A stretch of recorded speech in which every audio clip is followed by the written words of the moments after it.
It is February 15th, 2011, and this is the SC Center.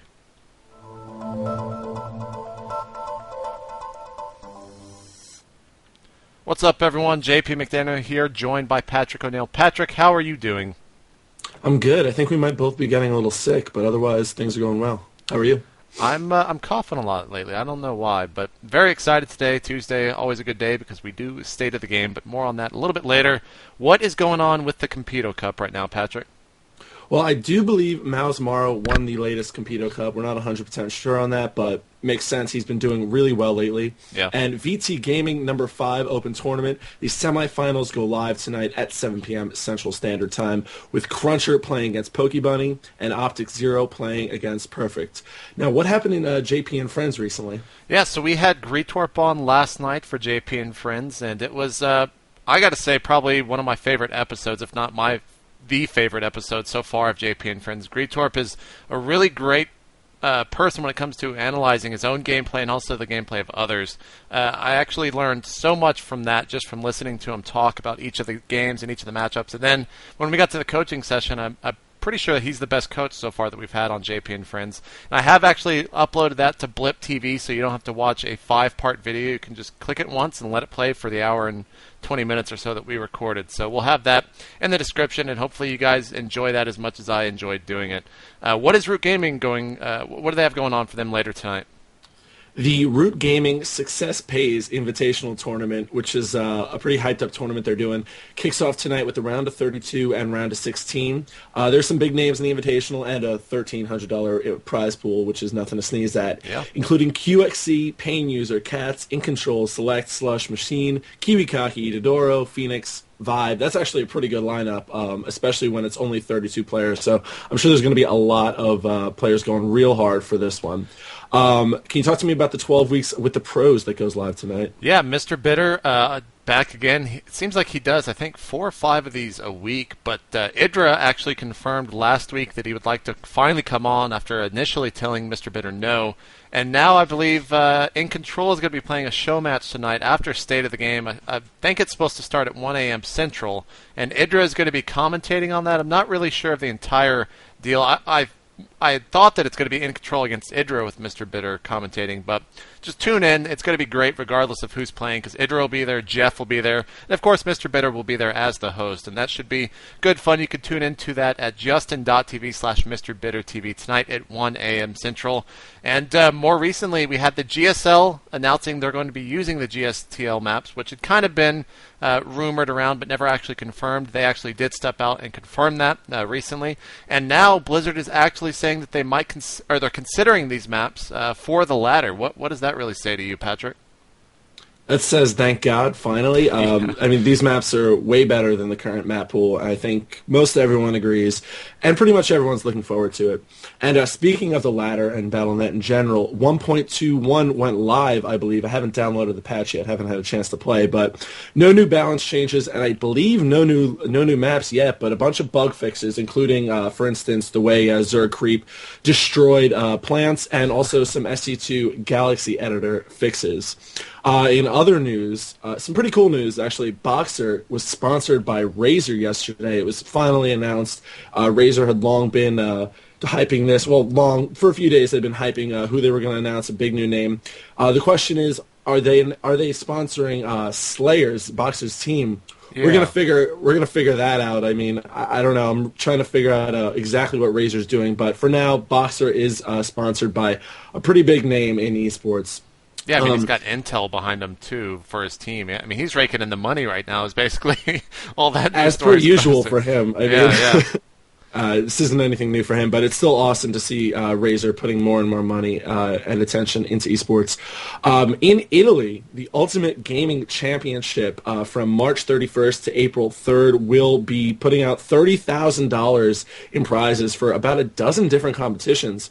But what you care about is that there's $7,000 for Starcraft 2. And a 1,000 person Bring Your Own Computer LAN is planned for the event as well. That's the beginning of April in Italy, so I'm sure we'll have more news on that coming up. What's going on with the ESL, JP? They have the ESL Pro Series Summer Season 2011, and when I first saw this, I really thought, well, ESL kind of starts a little bit later in the year. They're wrapping up here, coming up in CBIT very soon, about a week or two. So now they're going to have a tournament to kind of keep the ESL name alive during its off season, so to speak. So they have announced 112,000 euros for the tournament, and it will.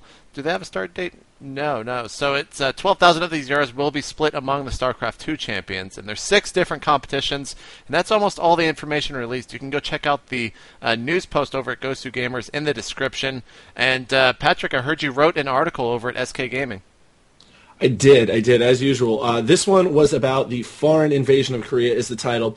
It's about all the foreigners who have ever gone to Korea, and including an interview with Matthew Peterson from TLAF, that's the Little App Factory, who's sponsoring Team Liquid and is really one of the most important but unsung heroes of StarCraft 2 right now, as Team Liquid's sort of a beachhead into Korea for foreigners. So I talked to him about how he came to decide to sponsor Team Liquid, how that's been, how that's treated him, and what his role is there, as well as just I talk about all the foreigners in Korea right now.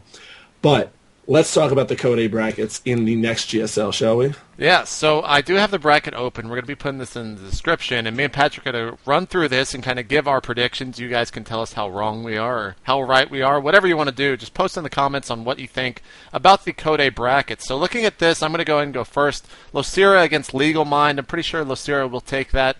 Loner against August. I would hope that Loner's TBT is good enough to take out a player like August. So Loner moving on against Losira. I would hope that Loner does take that, but his TVZ in recent tournament history hasn't been that good. So maybe I'm going to give the edge to Losira over there. And Liquid Huck is our foreigner in this next portion of the bracket. He's going up against a Zerg player, Curious. Pretty sure he's going to be able to take that out. Then between Posh and Butterfly Effect, I really don't know too much about Posh, but he is a member of TSL. So I'm going to give him the win there, and Huck will be playing against him. And I hope that Huck can actually take him out there, because that would put him in the quarterfinals against Losira, which will be a really, really hard fight, and I'm not sure who would actually win that. What do you think, Patrick? Well, first of all, if Huck gets to the quarterfinals, it'd be amazing, because then he gets to go to the up and down matches, I believe. I think that's the threshold he has to cross. But, okay, just starting from the beginning, because this is a long trip. So, Lucira, Legal Mind. I mean, I agree with you most of the way, by the way. I think Lucira will beat Legal Mind. I hope Loner will beat August. I think he can. I mean, the last I saw of Loner really was in the CIEM championships, and he did well there. He got to the finals. He lost to Moonglade.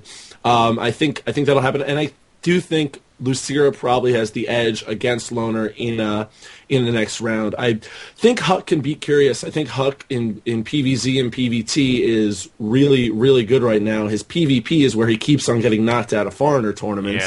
Yeah. But there's no P for him to face unless Legal Mind comes to the top of Group A. Which would be weird. Which would be weird. So, which is great for Huck. I mean, it's really good. And Loner, all the foreigners are spaced out enough so that they can all advance very, very far into the tournament without facing each other. I think Butterfly Effect will beat Posh. Again, I also don't know very much about those two, but always take T over Z, right? And then I think Huck can beat Butterfly Effect. I think Lucira can beat Loner Prime, and I think that's how it'll go up to that point. Shall we move on to the next part of the bracket? Indeed. Go ahead and take it. All right, I have Virus over Moon, probably, just based on Startail. Heypro versus Gonzi. I don't know who Gonzi is, really. Heypro, I can't bet against Heypro. I'm rooting for him just based on the fact that he was just invited to the TSL, and people are hating on it so much. I really want Heypro to do well here and then in the TSL.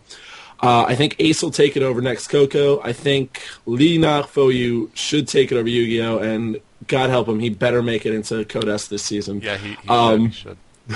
What do you got for there? Well, I'm actually going to kind of switch it up on Moon. I really don't want to see him lose in the first round, but Virus was pretty good in a lot of the GSTLs that I saw. So I'm going to pick him over Virus. I'm going to stay with what you said, Heypro over Gonzi. Ace over Coca, I think, is probably the correct, as Ace was really, really good in the GSTL.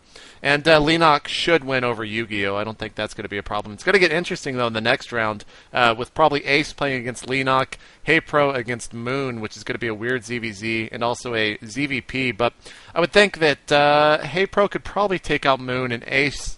I don't know. I want Lenok to win because I want to see him back in Code S, but I think Ace is a really good player, and he's going to actually take that. But one thing that I'm kind of realizing is that Rhett is nowhere to be found in this Code A. Oh, this is only Group A, so maybe that's why. Maybe that's why we're missing all the other players. But I didn't see Rhett there for a while, and I was kind of shaken up. But we'll have the He's at the bottom. Yeah, we'll have the Group B for you guys tomorrow, and also do some predictions. Who's going to take the whole thing real quick before we wrap this up? Rhett. All right. Rhett will take it. I'm gonna go a little bit different and hope that Ace actually takes it. But I haven't seen all the players in Group B. But right now in Group A, I would say that Ace should probably win Group A. So that is going to do it here for SC Center. You can follow me on Twitter at twitter.com/itmejp. Follow Patrick at twitter.com/chobopeon. I was about to say his name. You can also follow the SC Center here on youtube.com and go post about it on the Team Liquid official thread. That would help us out a lot. Send tips into tips@itmejp.com if you have anything you want us to discuss or talk about. And that's going to do it, Patrick. You got anything else? Thanks for watching, guys. All right, we'll see you guys tomorrow for the Wednesday edition of the SC Center.